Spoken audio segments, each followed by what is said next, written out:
शुक्लाम्बरधरं विष्णुं शशिवर्णं चतुर्भुजं प्रसन्नवदनं ध्यायेत् सर्वविघ्नोपशान्तये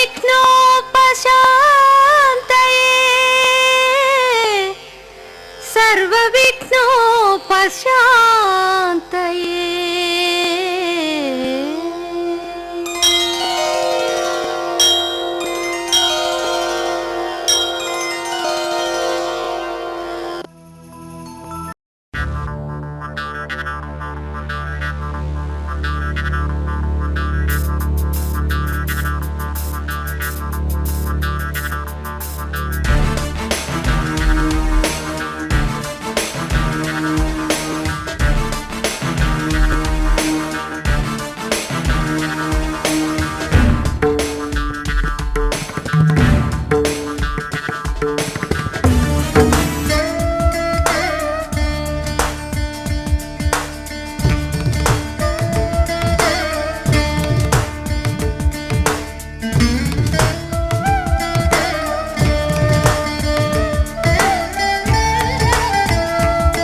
तैर्मुक्तानि दत्तानि महास्त्राणि तदा प्रैः मुखेन चक्रानुसारदशेन पददानि विस्वाः बलिनान्तसमन्तरमुसरणं महात्मनां ममद्दामहेगर्विस्मारान्तपुरं बभूरितकपिबार्गभवनि करोदरं स्वाः ततो जहासादृशभेमं भैरवनाधिः काली कवन्दनमुत्तान्तरनोत्तिवरास्वाः उत्ताय महासिंहं देवी जन्मदावदा गृहीत्वा देव्यै महादेव्यै शिवायै सततं नमः नमः प्रभुत्यै भक्तायै नीताप्रदास्पदां साङ्गायै सपरिवारायै सवाहनायै सायुधायै सशक्तिकायै भवानी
तदस्माच कर्तकं साक्षणोदरान् असुरांस्तां प्राकाले शिवदूतपरान् स्वाहा कौमनि सिक्खनिर्मा कैजनि सर्वहस्रः ब्रह्माण्डवाद भक्षिदाश्च प्राकाले शिवदूते मृगादिपै स्वाहा ओम नमो देहाय सशक्तिकायै वाग्भवविजातिष्ठात्रियै महाकाल्यै नागबल्ले दलपैकुङ्कुमाक्षतपे हर हर महादेव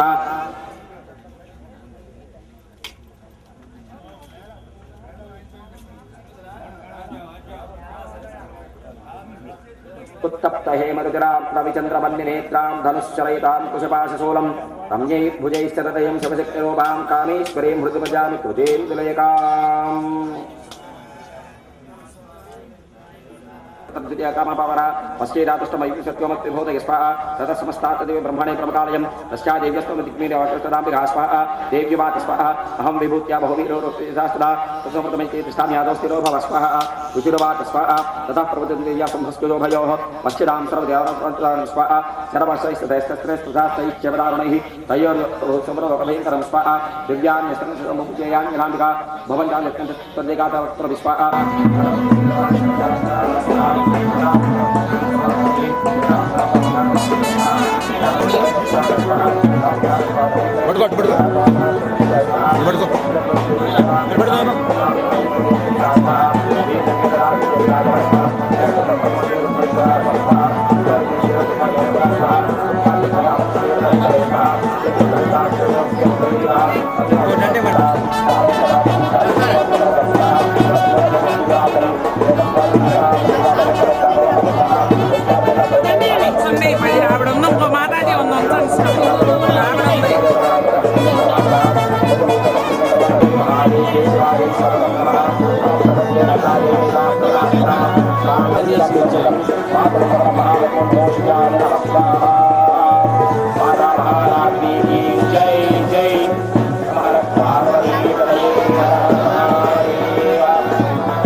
पातन सर्वभूतेभ्य काव्याय नमस्ते स्वाहा जालकं चित्रमशेषासु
నేననుకోవడం శరీరాన్ని ప్రథమా విభక్తి, సంబంధే షష్ఠి కాబట్టి ఈ శరీరానికి సంబంధంలో వాటిని నావెనుకోవడం, ఈ రెండు అజ్ఞాన లక్షణాలే.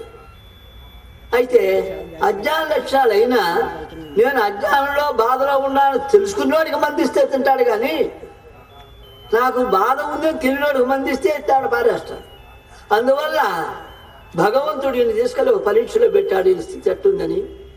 విషాద యోగంలో తన లక్షణాలతో చెప్పుకున్నాడు. అయినా భగవంతుడు నోరు తెరవలేదు. ఎప్పుడైతే శిష్యస్తేహం సాధిమాం త్వాం ప్రపన్నం, అయ్యా వ్యామోహంతో నేను కొట్టిబిట్టాడుతున్నాను, నా బుర్ర పనిచేయకుండా పోయింది, నన్ను సాధి రక్షించు. తే శిష్య, నేను నీ శిష్యుణ్ణి, నిన్ను ప్రపన్నుని అవుతున్నాను, కాబట్టి నువ్వే దిక్కు, ఇతఃపరం వెరుగనయ్యా అని ఎంతవరకు గజేంద్రుడు అన్నాడో అంతవరకు భగవంతుడు అలా గజేంద్రుడిని రక్షించడు. కాబట్టి తన అజ్ఞానాన్ని తెలుసుకునేవాడు గురువు సదనం చేస్తాడు, నా శోకాన్ని పోగొట్టమని అడుగుతాడు. అప్పుడు గురువు గారు ఉపదేశం చేయాలి. అప్పుడు కూడా ఎటువంటి వాడిని చేయాలి? శమదమాది నిత్యానిత్య సాధన చతుష్టయ సంపన్నుడు కావాలి. ఆ సాధన చతుష్టయ సంపన్నుడు కాదా లేదా అని కఠోపనిషత్తులో అక్కడ ఆయన టెస్ట్ చేశాడు. అరే అబ్బాయి, ఎందుకలా నువ్వు మృత్యు తర్వాత గురించి అడుగుతావు? ప్రపంచంలో ఉండే భోగాలంతా ఇస్తాను, అనుభవించు.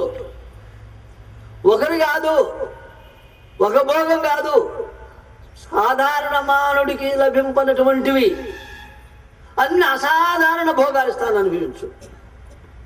అంతేకాదు ఆయన అన్నాడు, నువ్వు ఇస్తావయ్యా, నేను ఎప్పుడు పుట్టుకంటానో కాదు, నీకు చాలా కాలం జీవితం కూడా ఇస్తాను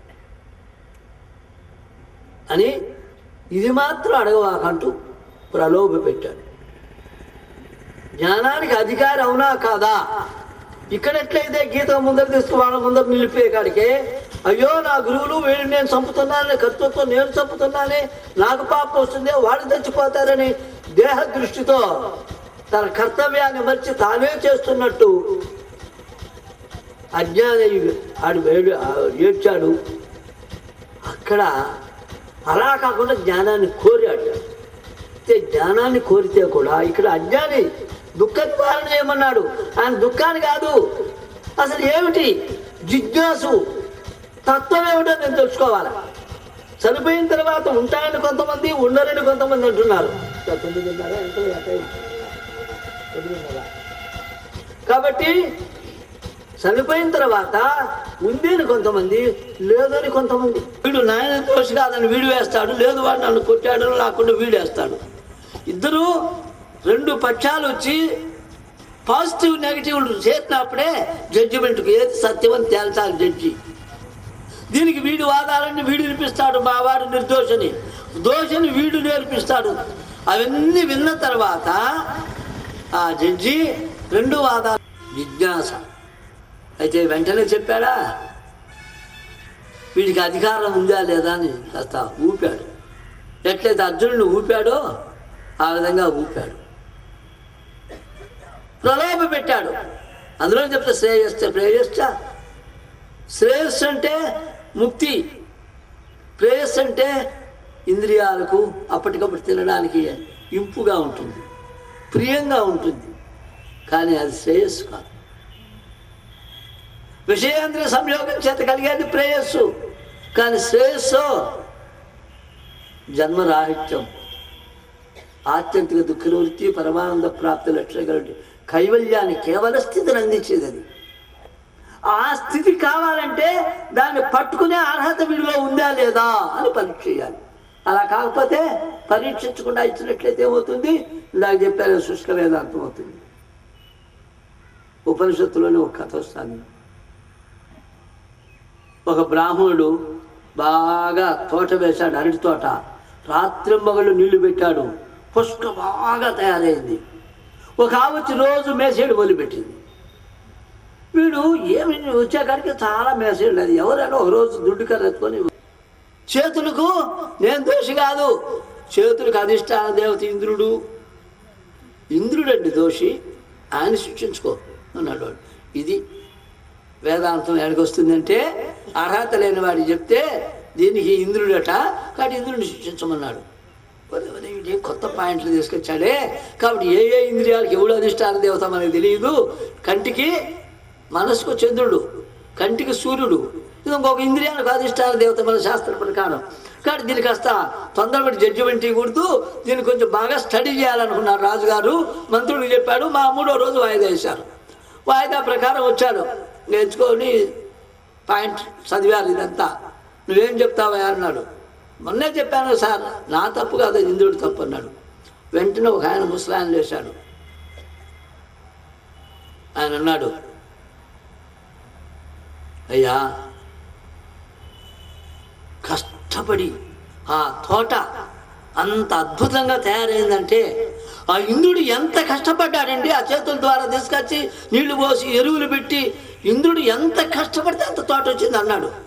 వెంటనే వీడు ఆహంగా వచ్చింది. మూసుకోబోయే నోరు, కూర్చో, ఈ చేత కష్టపడింది నేనయ్యా, ఈ భుజాల మీద తీసుకొని నీళ్లు పోసింది అన్నాడు.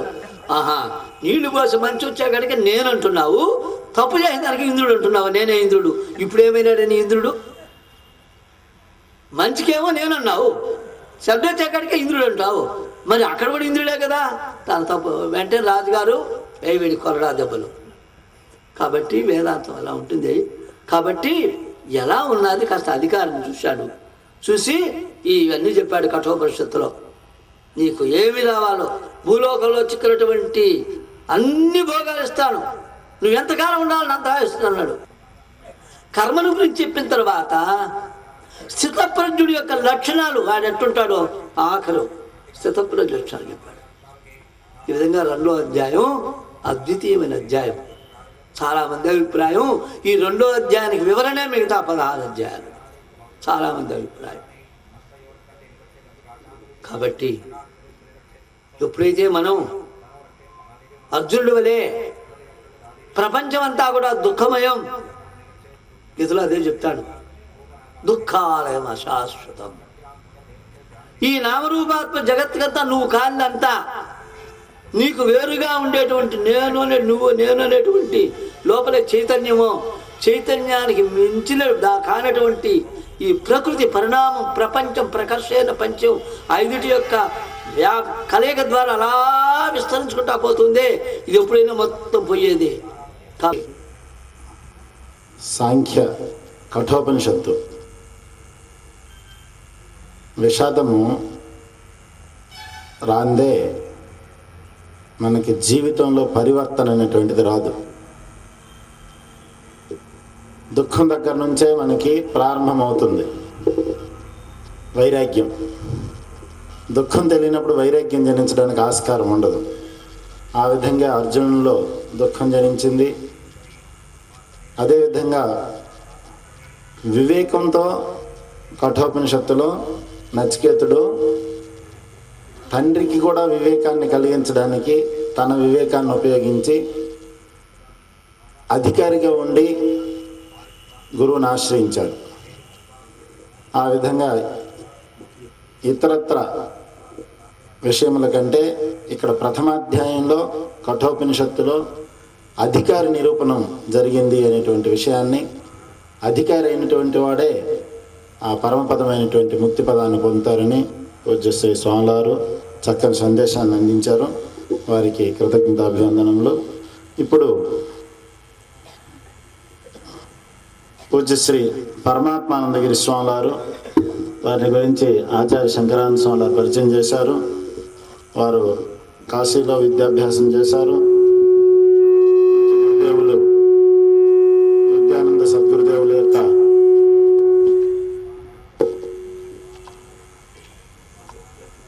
కార్యక్రమం ద్వారా సన్యాసాశ్రమాన్ని స్వీకరించారు. ఇప్పుడు అనేక సభల్లో వారు కూడా ఆధ్యాత్మిక ప్రచారాన్ని చేస్తాము. భక్తులందరికీ విజ్ఞప్తి, అందరూ కూడా ఏదైనా ఒక ఆసనం పైన కూర్చొని వెనుపూస, మేడ, శిరస్సు తిన్నగా ఉంచుతూ దీర్ఘంగా ప్రణవోచ్చారణ చేయగలమనవి. ఓ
సంప్రదాయకర్తృభ్యో వంశ ఋషిభ్యో మహద్భ్యో నమో గురుభ్యః.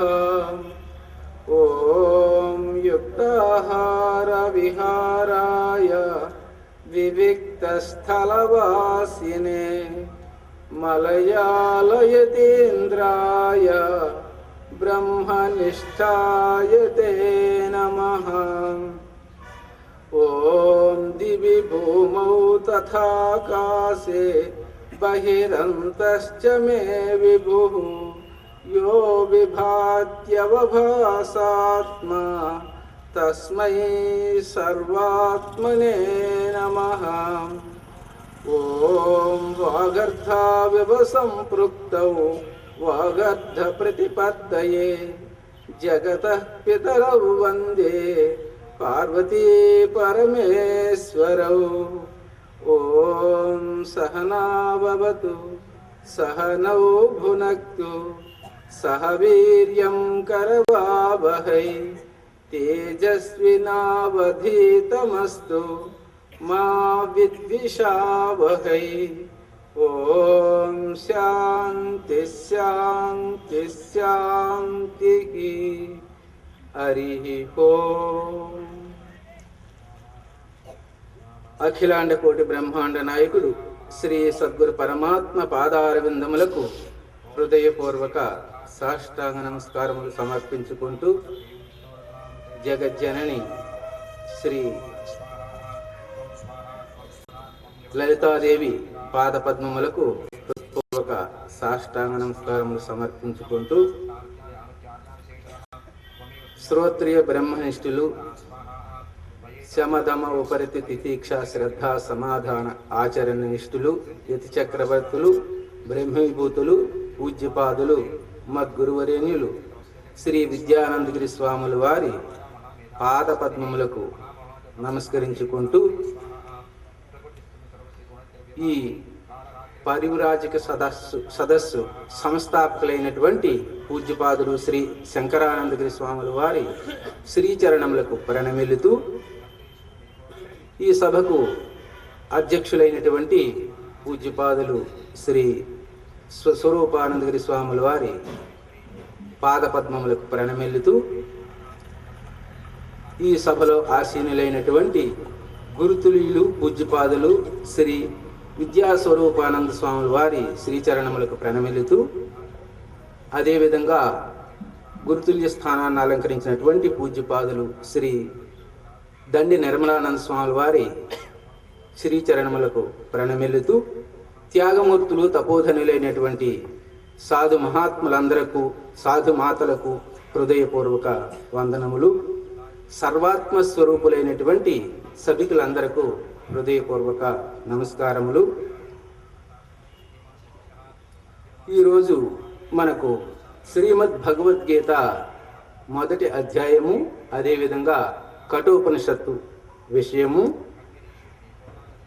ఇందులో శ్రీమద్ భగవద్గీత మొదటి అధ్యాయము ప్రథమోధ్యాయ అని అంటే దేనికైనా చిరునామా తెలుసుకోవాలి అని అంటే పూర్ణమైనటువంటి చిరునామా కూడా తెలుసుకోవాలి. చిరునామా అంటే అడ్రస్. ఇప్పుడు ఒక ఆయన విజయవాడలో దేవదత్తుడు అనేటువంటి ఒక ఆయన ఉన్నాడు, మనకు మిత్రుడు. ఆయనకి ఇంటికి వెళ్ళాలి అని అంటే కేవలము దేవదత్తుడు విజయవాడలో ఉన్నాడు అని తెలుసుకున్నంత మాత్రాన్నే ఆయన యొక్క ఇంటికి వెళ్ళలేవు. ఆయన పేరు తెలుసుకోవాలి, తరువాత విజయవాడలో ఆయన ఇంటి నెంబర్ తెలుసుకోవాలి, అదేవిధంగా ఆయన ఉన్నటువంటి రోడ్డు నెంబర్ తెలుసుకోవాలి, ఆయన ఉన్నటువంటి ప్లాట్ నెంబర్ తెలుసుకోవాలి, ఆయన ఉన్నటువంటి ఏరియా కూడా తెలుసుకోవాలి, తరువాత విజయవాడ తెలుసుకోవాలి. ఇవన్నీ తెలుసుకుంటే మనం సులభంగా ఆయన యొక్క గమ్యస్థానాన్ని మనం చేరగలము. అదేవిధంగా ఈ మొదటి అధ్యాయానికి చిరునామా ఏమిటి అంటే భగవంతుడు భగవద్గీతకే మొత్తం చిరునామా చెప్తూ చివరిలో శ్రీమన్మహాభారతే శతసహస్రికాయాం సంహితాయాం వైయాసిక్యాం శ్రీమద్భీష్మ పర్వణి శ్రీమద్భగవద్గీత సూపనిషత్సు బ్రహ్మ విద్యాయాం యోగశాస్త్రే శ్రీకృష్ణార్జున సంవాదే అర్జున విషాద యోగో నామ ప్రథమోధ్యాయ. ఇప్పుడు మన ప్రథమోధ్యాయం అనేటువంటి మొట్టమొదటి అధ్యాయం యొక్క పూర్తిగా చిరునామా అంతా కూడా మనం తెలుసుకోవడం జరిగింది. ఈ భగవద్గీత అనేటువంటిది ఎక్కడి నుంచి వచ్చింది అంటే శ్రీమన్ మహాభారతే. ఈ మొదటి అధ్యాయం కూడా ఎక్కడి నుంచి వచ్చింది? శ్రీమన్ మహాభారతే, మహాభారతం నుండి వచ్చింది ఇది. దాని పేరే చూడండి, మహాభారతం చేయకురా బాబు నువ్వు అంటారు. అంటే విశాలంగా చేయకు ఏ విషయాన్ని, అంత విశాలమైనటువంటిది మహాభారతం. అందుకనే ఎన్న భారతే తన్న భారతే అన్నారు. ఏదైతే ఏ ధర్మాలైతే భారతదేశంలో ఉన్నాయో ఆ ధర్మాలన్నీ కూడా భారతంలో ఉన్నాయి. భారతంలో ఏ ధర్మాలు ఏ నీతులైతే లేవో అవి భారతదేశంలో లేవు. అటువంటి అమూల్యమైనటువంటిది మహాభారతం. అటువంటి మహాభారతం కూడా దాని యొక్క పరిణామాన్ని కూడా దాని యొక్క ప్రమాణాన్ని కూడా చెప్తూ శత సహస్రికాయాం. ఇప్పుడు మనకు చండీయాగం జరుగుతుంది. ఈ చండీయాగం ఏమిటి? సహస్ర చండీయాగం అంటే 1000 సార్లు సప్తశతి పారాయణ ద్వారా ఈ చండీయాగం జరుగుతుంది. మహాభారతం ఎంతయ్యా అంటే శత సహస్రికాయాం. శత అంటే 100, సహస్రం అంటే 1000. 100,000 శ్లోకాలతో కూడుకున్నటువంటిది మహాభారతం. అంటే 1,00,000 శ్లోకాలు. భగవద్గీత ఎన్ని శ్లోకాలు? 700 శ్లోకాలు. చూడండి, మహాభారతం ఎన్ని శ్లోకాలు అంటే 1,00,000 శ్లోకాలు అంట. అదేవిధంగా రామాయణం ఎన్ని శ్లోకాలు? 24,000 శ్లోకాలు. అట్లాగే యోగ వాసిష్టం ఎన్ని శ్లోకాలు? 32,000 శ్లోకాలు. భాగవతం ఎన్ని శ్లోకాలు? 18,000 శ్లోకాలు. అట్లాగే స్కాంద పురాణం ఎన్ని శ్లోకాలు? 1,00,000 శ్లోకాలు అంటే సుమారు. ఇటువంటి అమూల్యమైనటువంటి వైదిక సాంప్రదాయం మనది. ఇటువంటి అమూల్యమైనటువంటి విశాలమైనటువంటి ఈ వైదిక సాంప్రదాయాన్ని విడిచిపెట్టి మనం ఏదో ఒక గ్రంథం ఆధారమైనటువంటి ఇతర మతాల్లో ప్రవేశిస్తూ ఉన్నారు. అంటే మన వైదికం యొక్క విశాలత మనకు తెలియటం లేదు. అటువంటి మహాభారతంలో 1,00,000 శ్లోకాలతో కూడుకున్నటువంటి మహాభారతము. అటువంటి మహాభారతం కూడా దానికి కూడా విశేషణాలు చెప్తూ శత సహస్రికాయాం సంహితాయాం. ఆ మహాభారతం ఎటువంటిది అని అంటే సంహితాయాం, సంహిత భాగం. సంహిత భాగము అని అంటే వేదాలు 4 రకాలుగా ఉన్నాయి. వేదాలు 4: ఋగ్వేదము, యజుర్వేదము, సామవేదము, అథర్వణ వేదము. ఒక్కొక్క వేదం కూడా 4 భాగాలుగా ఉన్నాయి. 1 సంహిత భాగము, 2 ఆరణ్యక భాగము, 3 బ్రాహ్మణ భాగము, 4 ఉపనిషత్తు భాగం. ఈ విధంగా 4 భాగాలుగా ఉంది ఒక్కొక్క వేదము. అందులో ఇది ఏ భాగము అని అంటే సంహితాయాం. సంహిత భాగం అంటే ఏమిటి? కేవలము మంత్ర భాగమే. మంత్రాలు ఏ భాగంలో ఉంటాయో దానిని సంహితా భాగం అంటారు. అటువంటిది ఈ భగవద్గీత కూడా ఎటువంటిది అంటే సంహితా భాగం, మంత్ర భాగం. మరి మంత్రాలను మనం జపం చేస్తే ఏమైనా సిద్ధి కలుగుతుంది కదా. గురువు ద్వారా మంత్రం తీసుకొని జపం చేస్తే సిద్ధి కలుగుతుంది కదా. సిద్ధి కలుగుతుంది. అదేవిధంగా ఈ భగవద్గీతలో శ్లోకాలు కూడా ఏదైనా ఒక శ్లోకం తీసుకొని మనం నియమం ప్రకారంగా జపం చేసినట్లయితే సిద్ధి కలుగుతుంది అని పూజ్యపాదులు విద్యాప్రకాశానంద స్వాముల వారు గీతామ్మ గ్రంథంలో చెప్పినారు. మీరు గీతామ్మ గ్రంథం కావాలంటే చూడండి. అందులో అంతఃకరణ శుద్ధి కావాలి. ఒక సాధకుడు అన్నాడు, నాకు అంతఃకరణ శుద్ధి కావాలి. అంతఃకరణ శుద్ధి కావాలంటే భగవద్గీతలో ఏ మంత్రాన్ని జపం చేసినట్లయితే నాకు అంతఃకరణ శుద్ధి కలుగుతుంది అని అంటే ధర్మక్షేత్రే కురుక్షేత్రే అనేటువంటి మొట్టమొదట శ్లోకాన్ని 25,000 సార్లు, రోజుకి 25,000 సార్లు జపం చేస్తూ అట్లా 21 రోజులు చేసినట్లయితే వారికి అంతఃకరణ శుద్ధి కలుగుతుందని స్వామివారు ఆ గీతామ్మ గ్రంథంలో అనేకమైనటువంటి విషయాలు రాసినారు. ఎవరికి ఏ సిద్ధి కావాలన్నా సరే ఆ భగవద్గీతలో ఉన్నటువంటి శ్లోకాలను జపం చేసినట్లయితే ఇన్ని రోజులు జపం చేయాలని నియమం చెప్పినారు. ఆ నియమం ప్రకారంగా చేసినట్లయితే తప్పకుండా సిద్ధి కలుగుతుంది. नमस्ते स्वाहा स्वाहा मार्कंडे भगवान स्वाहा उपविष्टकदाकाश्चक्रदवैश्यवाद्यमौ स्वाहा राजोवाच स्वाहा भगवस्वामहं प्रश्नविद्याम् एकं वनस्पतत् स्वाहा दुःखायन्मे वनस्पतित्रयं स्वाहा ममास्ति च भवत्येषा विवेकान्तस्य मूढता स्वाहा ऋषिरुवाच स्वाहा ज्ञानमस्ति समस्तस्य जन्तोर्विषयगोचरे स्वाहा दिवान्दाः प्राणः केचित् रात्रावन्दास्तदा परे स्वाहा केचित् वा तथा रात्रौ प्राणिनस्तुल्यदृष्टया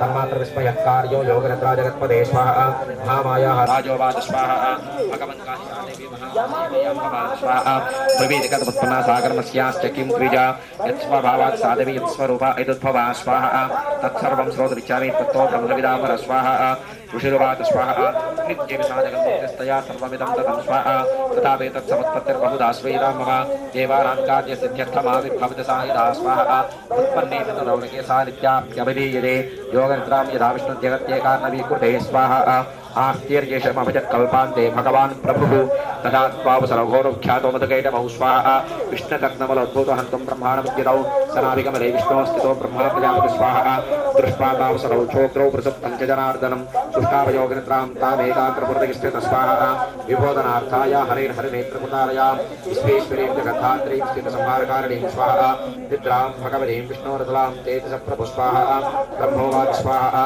त्वं स्वाहा त्वं स्वधा त्वं विभट्कारस्वरात्मिका स्वाहा स्वधा त्वमक्षरेण चेत्रिका मात्रात्मिका स्थिता अर्थमात्रास्थिता नित्यायान्त्याद्याविषेण स्वाहा त्वमेव सत्या सावित्री त्वं वेदजननी परां त्वयि तथा देवी स्वं त्वयि तत्सृजिते जगत् स्वाहा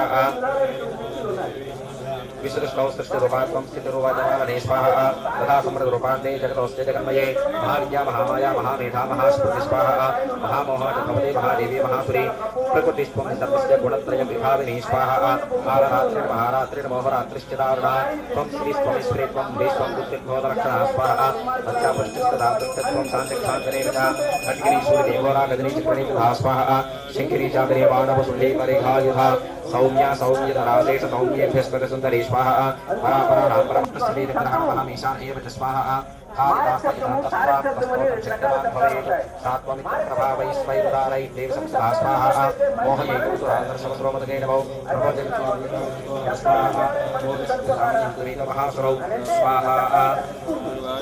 स्वाहा एवं देवी स्वाहा विष्णु प्रबोधनार्थाय अनुमदकेनवौ नेत्राशनाशिकाबाहुतयस्वदोरद स्वाहा नेत्रमदर्शनस्तो ब्रह्मणौ यज्ञचक्रः रुद्रस्थौ जगन्नाथस्तयामुत्कोजातन स्वाहा एकादवहि सेनाततः तादृशे चितौ मधुकेनवौ पुरात्मना विधिविधि पराक्रमौ स्वाहा क्रोधरक्ते क्षणार्थं ब्रह्माणं ज्वलितः कृत्वाश्रेण वैजन्ये जगनशिरसितयो स्वाहा एवमेषा सम्पन्ना ब्रह्मणा संस्था स्वयं प्रभावनस्य देव्या स्तोत्रस्य सर्वदाने ऐं ॐ स्वाहा ॐ नमो देव्यै महादेव्यै शिवायै सततं नमः सांगायै सपरिवारायै सवाहनायै सायुधायै सशक्तिकायै वाग्भवबीजाधिष्ठात्रियै महाकाल्यै नागमल्ले दलद्वैतपुष्पैरभ्यञ्जितं सगुरुतं कपित्थबलं महापुष्पोष्यानि नमः स्वाहा श्रीमाता महारात्री जय नमः हर पार्वतीपतये हर हर महादेव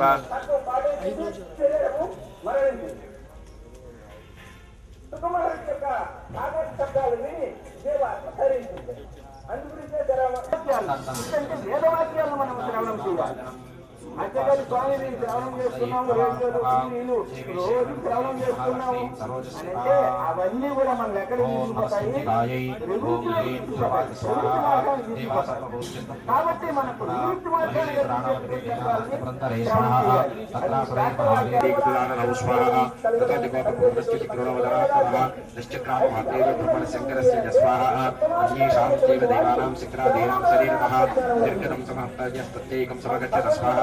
अतीव तेजसकोटं ज्वलन्तमेव पर्वतं तत्रस्ते सुरास्त्रज्वाला व्याप्तनिकन्तरं स्वाहा अतुलं याज्ञेन च भवन् केशाभागो विष्णुतेजसः स्वाहा सौम्येन तनयोर्युग्मवैद्यमैत्रेण च भवतो वारुणेन तज्जगोर्विदस्तेजसः स्वाहा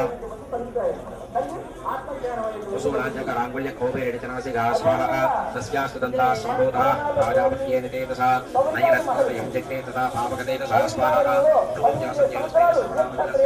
अन्येषां चैव देवानां सम्भवस्तेजसां सदा स्वाहा समस्तदेवानां तेजोराजसमुद्भवा तावदिलोक्यपदं प्रातरमरमहिषाद्यतः स्वाहा सोनं सोराग्ने निष्पृश्य ददो तस्य विरागदृतो चक्रञ्चारत्वान् कृष्णसमुत्पाट्यस्मचक्रत स्वाहा सङ्कट्यावरणसिक्तं स्वाहा समस्तरोमगोपेषु रजनस्फीतिवागरः नामस्य तत्त्वान् खड्गं तस्यैत्यत्मजनफलं स्वाहा क्षीरोदश्चामरं भारमजरे चित्राम्बरे चूडामणितदादिकुण्डले कनकानि स्वाहा रोमणतदाभ्येत्यं च दंशनम् अम्लानपङ्कजामालां शिरस्फुरचिजापरां स्वाहा अतदत्यलदैतस्य पङ्कजं चातिशोभनं भगवान् वाहनं शतरत्नानि विमोच्य साकहासं मुहुर्मुहुः तस्यानादेन घोरेण चेत देवासमोददामोच संभवामि स्वाहा दुष्टमनिश्चैरां भक्तिनम्रात्तमोत्तयः दुष्टा समस्तं संशुद्धं त्रैलोक्यममरारय स्वाहा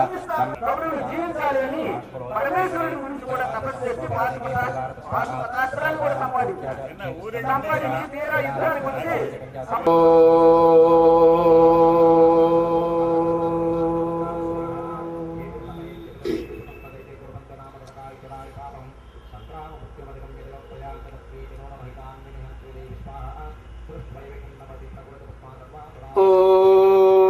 गुरुर्ब्रह्मा गुरुर्विष्णुः गुरुदेवो महेश्वरः गुरुसाक्षात् परब्रह्म तस्मै श्रीगुरवे नमः। ॐ शङ्करं शङ्कराचार्यं केशवं बादरायणं सूत्रभाष्यकृतौ वन्दे भगवन्तौ पुनः पुनः। ॐ युक्ताहार विकाराय विविक्तस्थलवासिने मलयालयतीन्द्राय ब्रह्मनिष्ठाय ते नमः।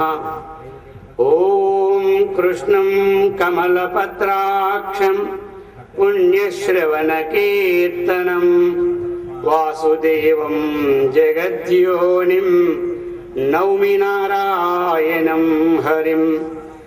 ॐ सर्वमङ्गलमाङ्गल्ये शिवे सर्वार्थसाधिके शरण्ये त्र्यम्बके गौरी नारायणि नमोऽस्तुते। ॐ सहना भवतु सहनौ भुनक्तु सह वीर्यं करवावहै तेजस्विनावधीतमस्तु मा विद्विषावहै। ॐ शान्ति शान्ति शान्तिः। हरिः ॐ तत्सत्तु। ఆంధ్రదేశోద్ధారకుడు మహర్షి శ్రీ మలయాళ సద్గురు స్వాముల వారి దివి చరణారవిందములకు హృదయపూర్వక వందనములు అర్పిస్తూ అలాగనే శ్రీ సుఖబ్రహ్మాశ్రమ పీఠాధిపతులు పరమ పూజ్యులు పూజ్య శ్రీ విద్యా స్వరూపాంజగిరి స్వాముల వారి దివి చరణారవిందములకు నమస్కారములు చేస్తూ ఆ విధముగానే ఈ యొక్క పరివ్రాజక సభ సంస్థాపకులు శ్రీ పరమాత్మానందాశ్రమ పీఠాధిపతులు పూజ్య శ్రీ ఆచార్య శంకరానందగిరి స్వాముల వారి దివి చరణారవిందములకు అలాగనే మరి అష్టలక్ష్మి పీఠాధిపతులు అయినటువంటి పూజ్య శ్రీ దండి నిర్మలానందగిరి స్వాముల వారికి అలాగనే ఈ సభాధ్యక్షులైనటువంటి వశిష్ఠాశ్రమాధిపతులు పూజ్య శ్రీ స్వస్వరూపానందగిరి స్వాముల వారికి హృదయపూర్వక ప్రణామములు అర్పిస్తూ సభా వేదికను అలంకరించిన పీఠాధిపతులకు మాతాజీలకు అలాగనే మహాత్ములకు వందనములు. సభ యందు ఆశీనులైన మీ అందరికీ వందనములతో 2 నిమిషాలు నామోత్సవం ప్రారంభిద్దాం. ఆదిశేష అనంత శయన ఆదిశేష అనంత శయన శ్రీనివాస శ్రీ వెంకటేశ శ్రీనివాస శ్రీ వెంకటేశ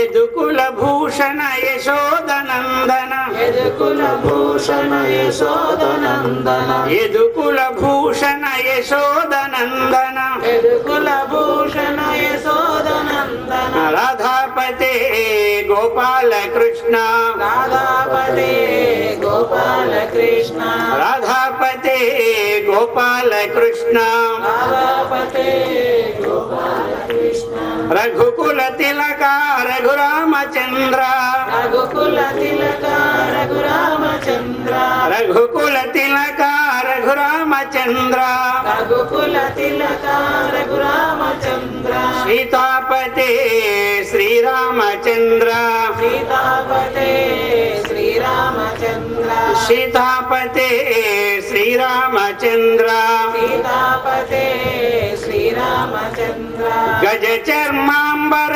కైలాసవాస గజ చర్మాంబర కైలాసవాస గజ చర్మాంబర కైలాసవాస గజ చర్మాంబర కైలాసవాస గౌరీపతే ఓం నమ శివాయ గౌరీపదే ఓం నమ శివాయ గౌరీపతే ఓం నమ శివాయ గౌరీపదే ఓం నమ శివాయ ఆదిశేష అనంత శయన ఆదిశేషానంత శయన శ్రీనివాస శ్రీ వెంకటేశ శ్రీనివాస శ్రీ వెంకటేశ గోపాలకృష్ణ భగవానికి సద్గురు మహారాజుకి జై హర పార్వతీ పతే హర హర మహాదేవ్. పవిత్రాత్మ స్వరూపులకు ప్రియాత్మ బంధువులారా, ఈ యొక్క పరివరాజక సదస్సు రైతోత్సవ సందర్భంగా మనందరం ఇక్కడ ఆశ్రయంలో ఉన్నాము. మరి అందరము కూడా దేని గురించి తెలుసుకోవాలి అంటే ఆ పరమాత్మ కోసం తెలుసుకోవడమే ఆ యొక్క విషయాలు చర్చించడమే ముఖ్యమైనటువంటి అంశము.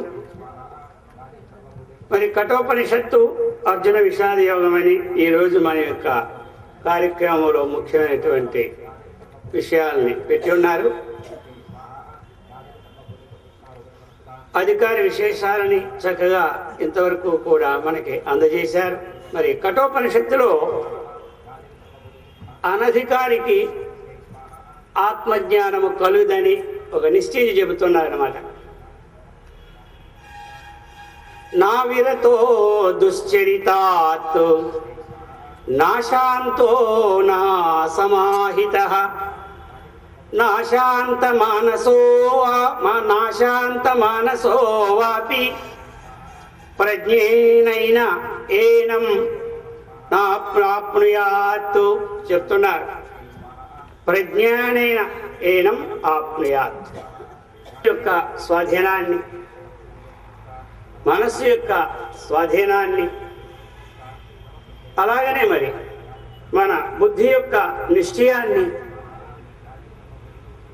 ఈ విషయాలన్నీ చక్కగా మనకి ఈ మంత్రంలో మనకి చెప్పి ఉన్నారు. మరి దుశ్చరిత్ర, ఈ సశ్చరిత్ర అన్నటువంటిది దేని నుండి ఉత్పన్నమవుతాయి? మనం అంటే ఈ ఇంద్రియముల నుండి మనం చేస్తున్న పనుల వలనే ఉత్పత్తి అవుతాయి. వాక్కు భగవంతుడు ఇచ్చాడు, వాకి సచ్చరిత్రము ప్రాప్తిస్తుంది, దుశ్చరిత్రము ప్రాప్తిస్తున్నది. ఇక వాక్కు ఇచ్చాడు కదా అని నింద, మరి ఏ చరిత్ర మనకి ప్రాప్తం అవుతుంటాయి. కాబట్టి వాక్కు అన్నటువంటిది భగవంతుని విషయాలని, ఆత్మ సంబంధ విషయాలని ఉచ్చరిస్తూ మాతరు బ్రహ్మర్షులకు, రాజర్షులకు, భక్తులకు, విరక్తులకు, యోగులకు, మహాజ్ఞానులకు, అవతార పురుషులకు, అవధూత సమ్రాట్టులకు జన్మనిచ్చినటువంటి వేదభూమి, ఋషిభూమి, కర్మభూమి, మనందరి మాతృదేవత పవిత్ర భారతమాతకు చేతులు జోడించి నమస్కరిస్తూ, సర్వాంతర్యామి సచ్చిదానంద సర్వేశ్వర భగవంతుడు శ్రీకృష్ణ వాసుదేవ పరమాత్మ దివ్య పాదాల విందాలకు ప్రణమిల్లుతూ, భగవాన్ శ్రీ సత్యసాయి బాబా వారి దివ్యపద సరోజాలకు హృదయపూర్వక నమస్సులు తెలియజేసుకుంటూ శ్రీ వ్యాసాశ్రమ గురు పరంపరను సంస్మరిస్తూ శ్రీ చండీయాగ నిర్వాహకులు పరివ్రాజక సదస్సు సంస్థాపకులైనటువంటి పరమ పూజ్య శ్రీ శంకరానందగిరి స్వాముల వారి దివ్య పదపద్మాలకు ప్రణమిల్లుతూ సభావేదికలో సూర్యప్రభా భాసమానంగా విరాజమానులైనటువంటి యతిరాట్ సమ్రాట్టుల అరుణ చరణ కమలాలకు శిరస్సు ఉంచి నమస్కరిస్తూ సభలో సముపస్థితులైనటువంటి జనతారూపంలో విరాజమానమైనటువంటి సాక్షాత్ జనార్దన స్వరూపులైన మీ అందరికీ హృదయపూర్వక ధన్యవాదాలు చెప్పుకుంటూ, పరమ దివ్యాత్మ స్వరూపులారా, భగవంతుని యొక్క దివ్యానుగ్రహము, మహర్షుల దివ్య ఆశీర్వాద ప్రభావము మన అందరిలో ఉన్నటువంటి ఒక అత్యద్భుతమైనటువంటి జిజ్ఞాస, భగవంతుని పట్ల ఆత్మ పట్ల ఉన్నటువంటి ప్రేమ ఈ రూపము ధరించింది. మనమందరము ఇక్కడ సమావేశమై ఉన్నాము.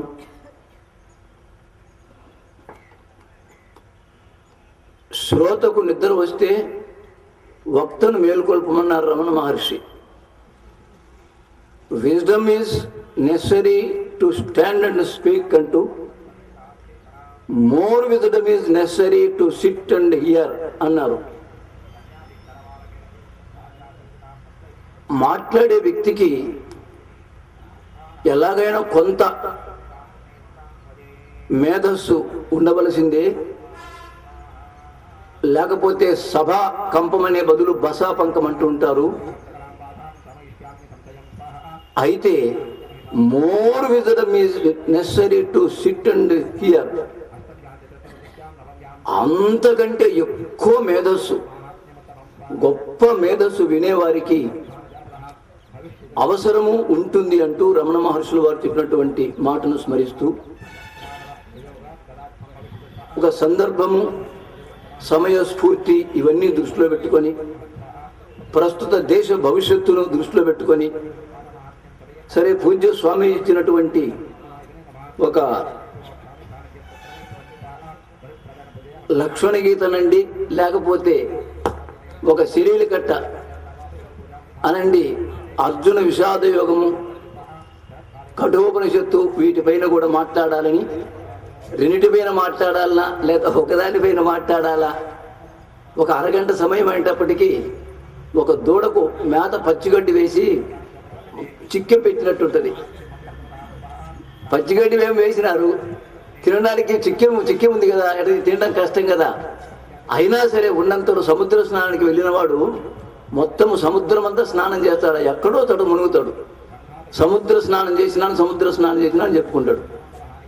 లేదా ఏదైనా బాగా నిమ్ము చేసిందనుకోండి, పరిచయం పట్టిందనుకోండి, అపవిత్ర పవిత్రవా సర్వావస్థంగతో యస్మనేత్ పుండరీకాక్ష సభాఖ్యాభ్యంతరం చెండు పుండరీకాక్ష అనుకొని సముద్ర స్నానం చేసినా తృప్తి పడతాడు.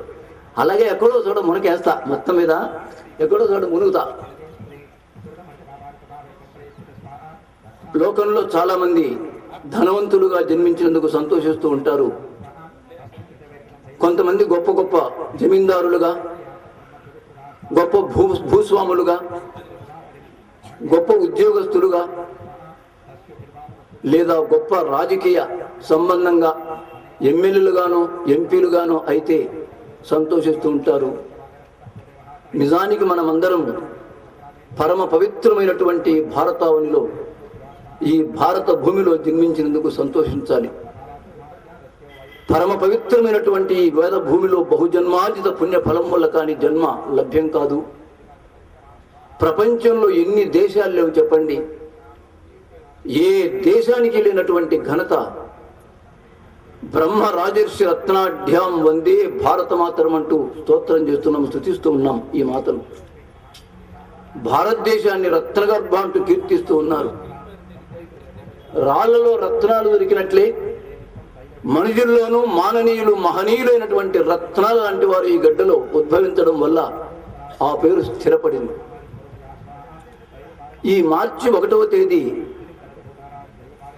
తిరుపతిలో మహతి కళామందిరంలో ఒక పెద్ద గొప్ప సభ జరిగింది. వెంకటగిరి వీరమల్లయ్య గారు అని చెప్పి వారు ఒక చాలా గొప్ప సభ జరుపుతూ ఆ సభలో మన సముద్ర లక్ష్మణయ్య దంపతులకు పెద్ద సన్మానం, పెద్ద వాళ్ళు వచ్చారన్నమాట. వారు సన్మానం చేయడానికి పి సుశీల, వెంకటగిరి రాజా గారు వీళ్ళందరూ వచ్చేశారు. ఆ సమయంలో మేడసాని మోహన్ అష్టావధానం చేశారు. దానికి చాలా ఆ సమయాన్ని బట్టి అంతవరకు కార్యక్రమం నిర్వహించడం జరిగింది. వారు హైదరాబాదులో పంచసహస్రావధానం చేశారు, మీ అందరికీ తెలిసి ఉంటుంది. ఆ సమయంలో ముదివర్తి కొండమాచార్యులు ఇలాంటి పెద్ద గొప్ప మహనీయులందరూ కొన్ని ప్రశ్నలు వేస్తూ ఆ సందర్భంలో చేసినటువంటి ఒక ప్రశ్న ఏమిటంటే, ప్రపంచంలో ప్రస్తుతం ఉన్న దేశాల్లో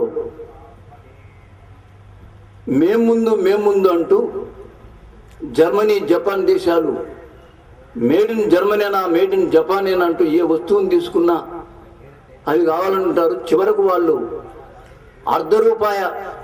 రూపాయి లోపే ఒక వస్తువు నేను అమ్మవచ్చు. ప్రపంచంలో ఏదైనా కారణాంతరాల వల్ల జర్మనీ దేశం కాలగర్భంలో కలిసిపోయిందంటే అలాంటి వ్యక్తులు లేకుండా పోవచ్చు ప్రపంచంలో. అలాగే డాలర్తో రాజ్యాలు వెళ్తాము అనుకుంటూ ఉన్నటువంటి అమెరికా దేశస్తులు ఏదైనా ప్రస్తుత పరిస్థితులు అనుసరించి కాలగర్భంలో కలిసిపోతే అమెరికా దేశం, అలాంటి వాళ్ళు డాలర్తో ప్రపంచాన్ని ఏలే వ్యక్తులు లేకపోవచ్చు. అలాగే చైనా ఉంది, యాక్యుపంక్చర్ చికిత్సా విధానం దాన్ని చేసినటువంటి ఇంకా ముందుకు తీసుకెళ్తున్నటువంటి వ్యక్తులు లేకపోవచ్చు ప్రపంచంలో. చైనా దేశం కాలగర్భంలో కలిసిపోతే ఇలా చెప్పుకుంటూ వస్తూ ఒక్క మాట అడిగినారు. ఇదే పరిస్థితి భారతదేశానికి సంభవిస్తే ఎలాంటి వ్యక్తులు కరువైతారు అని అడిగారు. ఆ మహనీయుడు పూజ్యులు మేడసాని మోహన్ అన్నాడు, యావత్తు ప్రపంచానికి భారతదేశం ఊపిరి, ప్రాణమే లేకపోతే ఇక ప్రపంచం ఏముంటుంది అన్నారు. దాదాపు 1965కు ముందు జరిగినటువంటి ఒక గొప్ప అద్భుతమైనటువంటి సంఘటన, అమెరికాలో ప్రపంచ స్థాయిలో ఒక్కొక్క దేశానికి సంబంధించినటువంటి వ్యక్తులను ఆహ్వానం చేసి ఆయా దేశాలకు సంబంధించినటువంటి ఒక ప్రత్యేకతలు చెప్పడం కోసం అందరినీ ఆహ్వానం చేశారు. దేశాల నుండి వ్యక్తులు వచ్చారు. భారతదేశం నుండి యూపీ గవర్నరు వెళ్ళడం జరిగింది. బహుశా రాజేంద్ర ప్రసాద్ కానీ రాష్ట్రపతిగా సర్వేపల్లి రాధాకృష్ణ ఉండొచ్చు. ఆ సమయంలో యూపీ గవర్నర్ పంపించారు. ఆనాడు వాళ్ళందరూ జ్ఞానులే. సర్వేపల్లి రాధాకృష్ణ అండి, రాజేంద్ర ప్రసాద్ వీళ్ళంటే బ్రహ్మాండమైనటువంటి జ్ఞానవంతులు. వాళ్ళు రాసినటువంటి గ్రంథాలు తత్వశాస్త్రాలుగా ఉన్నాయి. ఆనాడు ఆ గవర్నరు ఇంత ఒక గొప్ప భారతదేశం నుండి ఒక వ్యక్తిని పంపించారంటే ఎంత గొప్ప విషయం చెప్పండి. ఇక ఒక్కొక్క దేశానికి సంబంధించినటువంటి వాళ్ళ ప్రత్యేకతలు ఇక వర్షంలా కురిపిస్తున్నారంతే. America is lost, world finance is lost అన్నాడు ఒక అమెరికా వ్యక్తి. ప్రపంచంలో ఇక అమెరికా దేశం లేకపోతే ఇంకేముంది, అసలు డబ్బే మీ కనపడుతున్నాడు ప్రపంచంలో. Germany is lost, world science is lost అన్నాడు జర్మనీ దేశస్తుడు. శాస్త్ర సంబంధమైనటువంటి ఈ విజ్ఞానం యొక్క జర్మనీ దేశానికి సంబంధించింది. ఇక జర్మనీ దేశం లేకపోతే ఇక శాస్త్రమే లేదు లోకంలో అన్నారు. అలాగే ఇక జపాన్ ఒక వస్తువు, ఏదైనా ఒక రేడియో, ఒక టేప్ రికార్డు, లేకపోతే ఒక గడియారము ఏదైనా తీసుకున్నప్పుడు ఇక అడుగుతారు మేడ్ ఇన్ జర్మనీ అన్నా, మేడ్ ఇన్ జపాన్ అని. ఇలాగా వాటన్నిటికీ కరువు అయిపోతుంది జపాన్ లేకపోతే. యాక్యుపంక్చర్ చికిత్స విధానంలో చైనా లేకపోతే ఇంకో అది ఉండనే ఉండదు అంటారు. ఇక రష్యా ఉంది. సాధారణంగా రష్యా అనే మాట వినగానే మీకు ఏం దోస్తుందంటే, అబ్బో కమ్యూనిస్టుకు కంచుకోవడాన్ని బ్రద్దలైపోయి ఆ సంస్థను స్థాపించినటువంటి ఆ విగ్రహాలన్నీ పొడి చూర్ణం చేసి అసలు జలంలో కూడా కనపడకుండా వెళ్ళిపోయింది. అలాంటి పరిస్థితులు అది కాదు ముఖ్యమైనటువంటి విషయం. ఒక అద్భుతమైనటువంటి విషయంలో ఒక చక్కగా ఒక వ్యవసాయ పద్ధతిలో మాత్రము ప్రపంచానికి ఒక విధమైనటువంటి ఆదర్శమే. రామతీర్థన్ ఒకసారి ఉపన్యాసం ప్రారంభించగానే అమెరికాలో వేరే సమయంలో ఏమయ్యా వేదాల గురించి చెప్పడానికి వచ్చావా ఈ అమెరికా దేశం ఉన్నారు. నాన్ సెన్స్, సమస్త వేదాలు సర్వ ఉపనిషత్తులు నన్ను గురించి చెప్పడానికి పుట్టాయన్నాడు ఆయన. ఈ వేదాలు ఈ ఉపనిషత్తులు నన్ను అప్పుడు ఆ మహానుభావుడు ఆ మాటని ఇంతవరకు చెప్పారు పెద్దలంతా ఆయా దేశాలకు సంబంధించి.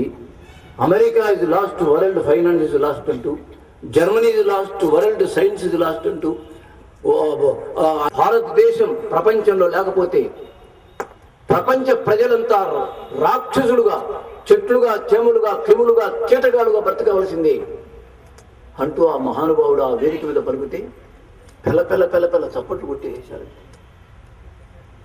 ఇలాంటి పవిత్రమైనటువంటి దేశంలో జన్మించినందుకు నిజంగా మనం సంతోషించాలి. ఒక్క మాట మీకు చెప్పి నేను ముందుకెళ్తున్నాను. మీరు వినుంటే ఏమేమి జరుగుతూ ఉందో, ఎక్కడెక్కడ ఏమేమి తంత్రం, యంత్రం, మంత్రం మొత్తం జరుగుతూ ఉందో, వ్యవహరించిన లెక్క మొత్తం ఏ రిజల్ట్ తెలుసుకోగలిగినటువంటి దివ్య శక్తి ఆయనకు వచ్చింది. ఎవరికి వస్తుందండి? ఎవరికి వస్తుంది? ఎవరికి నిగ్రహం ఉంటుందో వారే ఈ ప్రపంచాన్ని నిగ్రహించగలిగినటువంటి వారుగా తయారవుతారు. అటువంటి సర్వజ్ఞుడైనటువంటి జ్ఞానమూర్తి అయినటువంటి సంజయుడు ధృతరాష్ట్రుడికి బోధించాడు. సామాన్యుడు బోధించలేదు. గురువు చాలా గొప్పవాడే, కానీ శిష్యుల్లోనే పాత్ర లేదనమాట. అందువల్ల ధృతరాష్ట్రుడికి అంతా చెప్పిన తర్వాత మహారాజా పట్టిందా అని అడిగాడండి. ఎవరు? సంజయుడు. ఆయన ఏం చెప్పాడండి? అంతా పట్టిందయ్యా, తోక పట్టలేదు అన్నాడండి. ఒక్క ముక్క పట్టలేదు అన్నాడండి. సంజయ నువ్వు ఏం చెప్పావు నాకు ఏం అర్థం కాలేదన్నాడండి. ఎందుకో తెలుసండి, మలిన చిత్తునికి ఆత్మతత్వం, ఆత్మజ్ఞానము అనేటువంటిది పట్టడానికి ఆస్కారమైనటువంటిది ఉండదు. ఎందువల్ల వాడిది ఎప్పుడు భౌతిక దృష్టే, స్వార్థ దృష్టే, దేహ దృష్టే, తన దేహానికి కావాల్సినటువంటి సుఖాలు ఎందు దృష్టే, తన వారి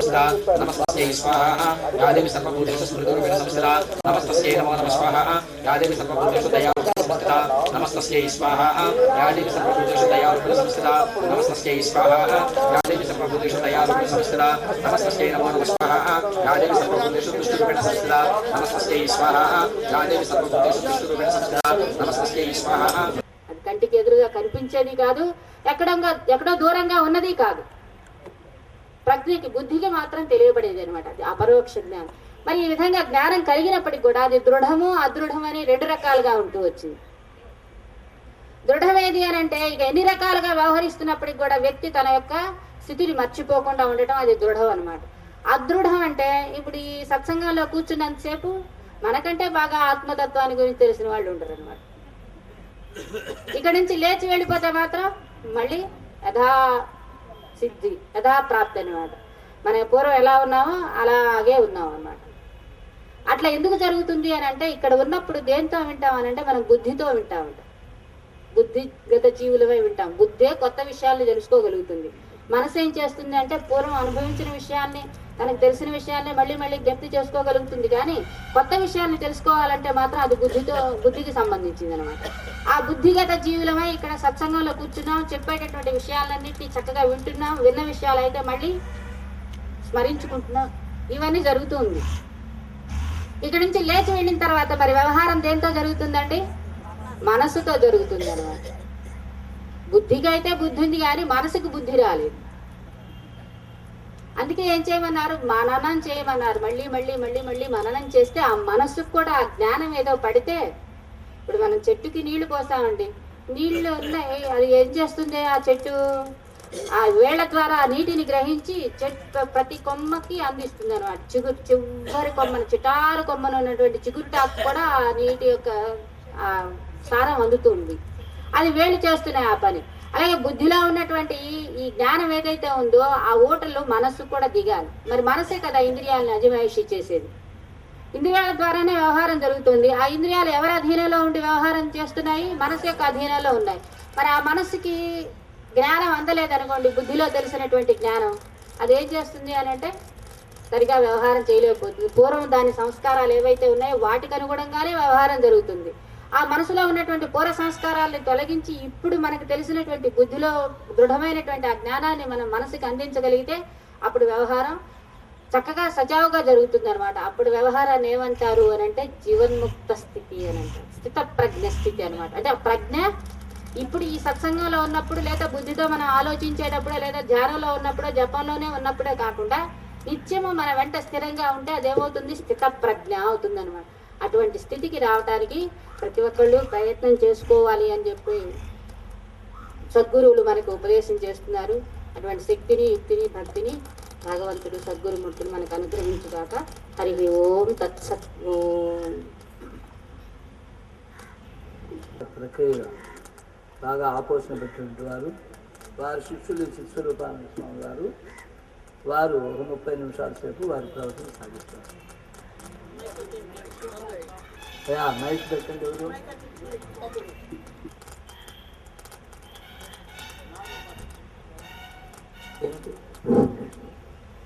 మీరందరూ కూడా ప్రణవోచ్చారణ 3 పర్యాయములు ఓంకారం చెప్పండి. ఓ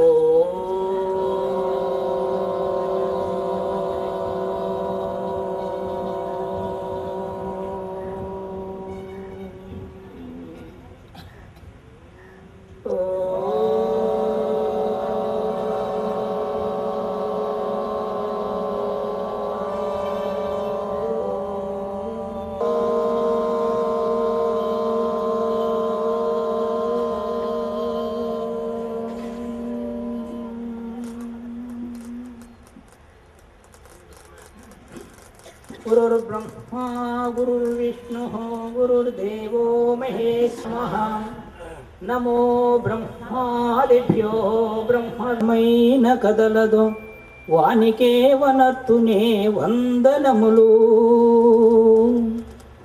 नमो देवदेवा नमो दिव्यतेज नमो अद्वैत तत्वार्थ बोधनाय మోక్షమసగు శాస్త్ర రూపమే నీవంచు నాదు మనమునందు కొలుతు నిన్ను గురుదేవని కృపా వీక్షణ దేశము గూఢమౌ తత్వార్థ బోధకము రుజుమార్గమును జూపు ఋషితుల్యుడవు నీవు మార్గదర్శివి మానవాళికెల్లా దేశకాల వస్తు గుణరూప జ్ఞానము వాస్తవమున భావమాత్రమౌను వాదభేదములు వట్టి అయ్యుండు వైరాగ్య బోధోపరదులయందు శిష్యగణము చింతపాపిన చిత్ ప్రకాశము యతివరా శాస్త్ర స్వరూప స్వామి శంకరానంద సంయమీంద్ర. ప్రియమైన ఆత్మబంధులారా, నరరూపము నటించు నారాయణునకును విశ్వరూపమును విరాజులు విశ్వనాథునకును ఆలయాధిష్టాన దైవము ఉపగురువులైనటువంటి పూజ్యపాద శ్రీ శ్రీ శ్రీ శంకరానందగిరి స్వాముల వారి దివ్య చరణారవిందములకు దక్షతతో అధ్యక్ష స్థానం వహించిన విద్యాస్వరూపానందగిరి స్వాముల వారికి వేదికను అలంకరించిన యతీశ్వరులకు సభలో ఆశీనులైన భక్త బృందమునకు వందన మందారములు సమర్పించుకుంటూ 4 మాటలు చెప్పడానికి మీకు ముందుకు వస్తున్నాను. ఈరోజు ఇంతవరకు చెప్పారు భగవద్గీత 2వ అధ్యాయం సాంఖ్యయోగము, అలాగే ఆత్మబోధ, దానిపైన ప్రసంగం అనేది.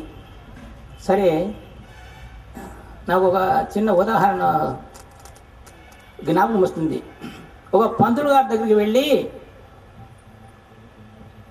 మన ఒక రైతు, ఒక యజమాని, అయ్యా మా ఇంట్లో ఒక శుభకార్యం ఉంది, అది నిర్వహించమని అడిగారంట.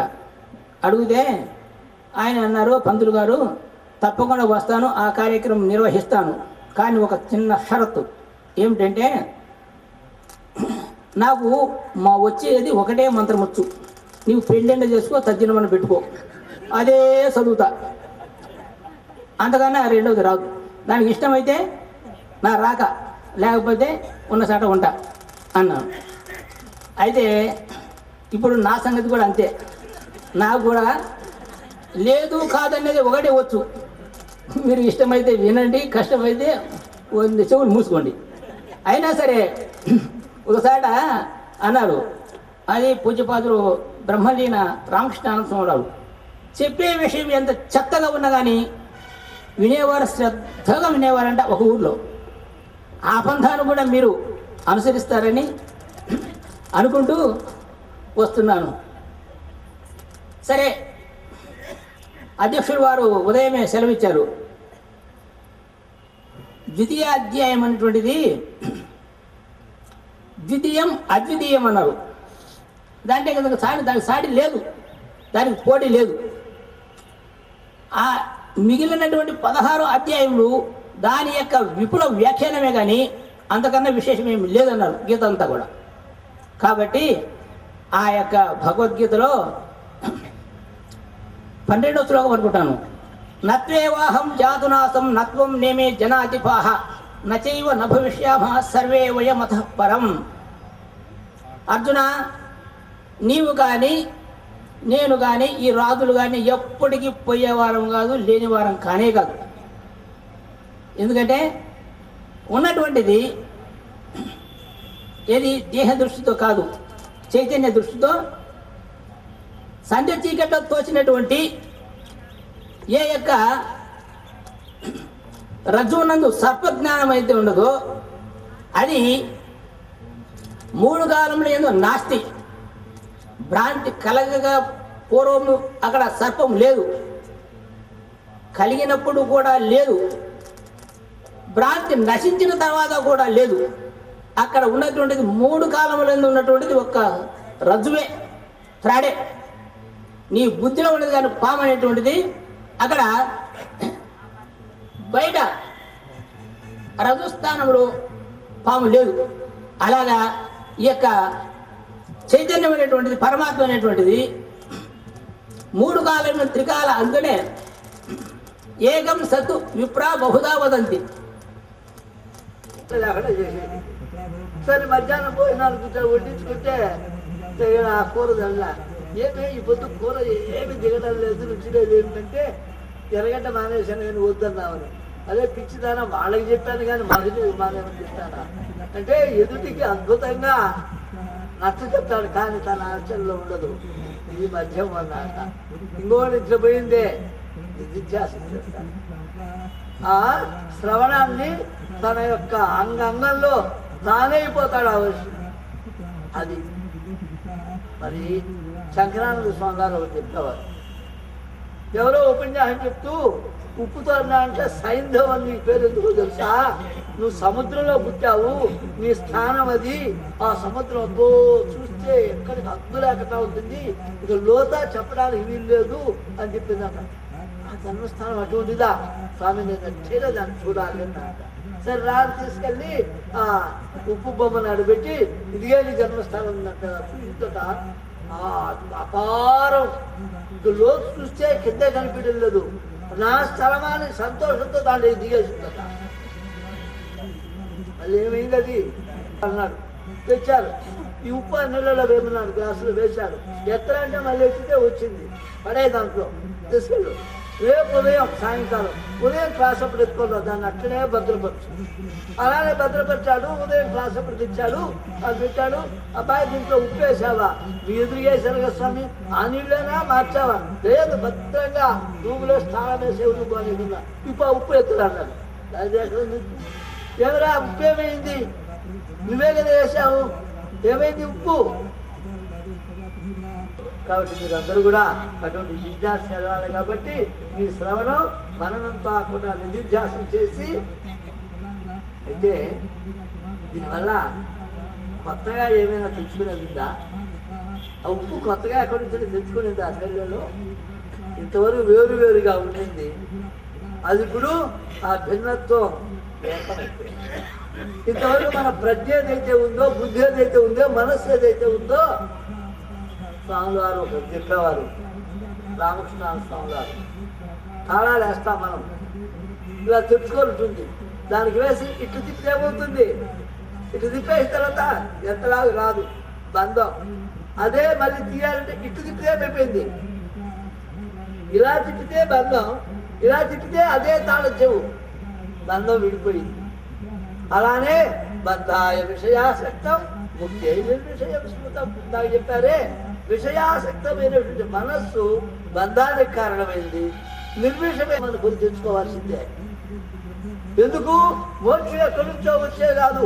యోగం వచ్చినప్పుడు మోక్షం నా భట సృష్టి, నా పాతాలే, నా భూతలే, నీ స్వరూపమే. అది ఏమైందయ్యా? నీ స్వరూపం అజ్ఞానం చేత కప్పబడి. అదే 2వ అధ్యాయం మన విషయం. తను ఏడ్చి ఎందుకే ఏడుపు కారణం? దుఃఖానికి కారణం ఏమిటి? దేహ తాదా. నువ్వు కానటువంటి దేహాన్ని ఆగమం ఏదో ఉత్పత్తి అయింది, పోతుంది. అటువంటి దేహంతో అదే నేను దాంట్లో తాదాత్మ్యం అయిపోయినావంటే అదే ఒకటిగా కలిసిపోయినావు. కాబట్టి అది నువ్వు ఏకమైపోయిన దానివల్ల ఆ దేహానికి వచ్చిన ధర్మాలంతా నీనెత్తినేసుకొని నువ్వు దుఃఖపడుతున్నావు. యోగవాసులు చెప్పినట్టు పిల్లలు ఆడేవాళ్ళు గుడ్డలు బాగా పురిపెట్టి అవుతుంది. ఒకటి ఇట్లా కొట్టుకుంటున్నాట. కొట్టుకుంటే అబ్బా ఇట్లో దెబ్బ ఇట్లో దెబ్బ, అయ్యో నొప్పి పెట్టున్నాడు. ఈ సోదరు తిరేవరా, అయ్యో నొప్పి. పిచ్చివాడ ఎవరు కొట్టుకున్నారు? నువ్వే కొట్టుకుంటున్నావు. ఆ విధంగా దేహ తాదాత్మ్య దుఃఖానికి కారణం. గాఢ నిద్రలో దేహం ఉంది, కానీ దేహ తాదాత్మ్యం ఉంది. అక్కడ దేహం తెలియదు, ఉన్నదనేది. దానికి తాదాత్మ్యం ఎక్కడి నుంచి వచ్చింది? అక్కడ సుఖం ఉందా, దుఃఖం ఉందా? కాబట్టి దుఃఖానికి కారణం దేహ తాదాత్మ్యం. మరి ఆ తాదాత్మ్యానికి కారణం అజ్ఞానం. కాబట్టి ఏం చేస్తున్నాడు? అజ్ఞానం పోవాలంటే దేంతో పోతుందయ్యా? జ్ఞానం చేతనే పోతుంది. అందుకని ఆత్మ బోధులు ఆయన అంటున్నాడు, బోధో అన్య సాధనభ్యో హి సాక్షాత్ మోక్షైక సాధనం. మోక్షం బంధం అనేటువంటిది నీ తాదాత్మ్యంలో పులి తెచ్చుకునింది. అది పోవాలంటే ఏం కావాలి? ఇప్పుడు బోధ కావాలి, జ్ఞానం కావాలి. బోధ అవగాహనే, ఉన్నదున్నట్టు అవగాహన కావాలి. నువ్వేం చేసావు? ఉన్నదున్నట్టే కాకుండా కలగా పొలగా చేసేసావు, రాళ్ళు బియ్యం ఒకటి చేసి పారేసావు. కాబట్టి ఏం చేయాలి? బోధ. ఆ బోధనే అన్ని సాధనలతో కాదయ్యా, బోధ చేతనే కలుగుతుంది. మోక్షానికి సాక్షాత్కారం జ్ఞానమే. ఎందుకు? అజ్ఞానం చేత అజ్ఞానం పోతుంది. అజ్ఞానం వల్ల దేహ తాదాత్మ్యం వచ్చింది. దేహ తాదాత్మ్యం వల్ల కర్తృత్వ బుద్ధి, భోక్తృత్వ బుద్ధి వచ్చింది. ఈ 2 మోహాల కారణమే. కాబట్టి దీని మూల కారణం ఏమిటి? అజ్ఞానం. అజ్ఞానం పోవాలంటే జ్ఞానం, అదే బోధ. ఆ జ్ఞానమే మోక్షానికి ముఖ్య సాధనం. అంతే కదా, ఇతర సాధననే లేదంటున్నాడు. ఎట్లయా? ఈ ఆత్మబోధుడు చెప్తున్నాడు, ఒక ఉదాహరణ ఇచ్చాడు. పాకస్య బంధివతు. ఎవరో మంచి పలహారం పెట్టారట. భోజనం ఏమిటి? వెజిటబుల్ బిర్యానీ. అది తిన్నాను, నేను ఎప్పుడు తినలేదు, చాలా బాగా ఉంది. ఆ తిన్న అమ్మగారు పోయి పుణ్యాత్. ఓం సర్వేషాం స్వస్తి భవతు. ఓం సర్వేషాం శాంతిర్భవతు. ఓం సర్వేషాం పూర్ణం భవతు. ఓం శాంతి శాంతి శాంతి. శంభో శివ శివ శివ శివ. అందరు వాళ్ళు కూడా శివ శివ శివ శివ శివ శివ. శంభో శివ శివ శివ శివ శివ శివ. నారాయణ నారాయణ నారాయణ. హరి ఓం. ఉపాయ మంగళం మంగళం శ్రీ కురుక్షేత్రరణక్షోణి విహారిణి పార్థసారథి రూపాయ గీతాచార్యాయ మంగళం. మంగళం భగవన్ శంభో మంగళం వృషభధ్వజ మంగళం పార్వతీనాథ మంగళం భక్తవత్సల. సర్వమంగళమాంగళ్యే శివే సర్వార్థసాధికే శరణ్యే త్ర్యంబకే దేవి నారాయణి నమోస్తుతే. దేవి నారాయణి నమోస్తుతే.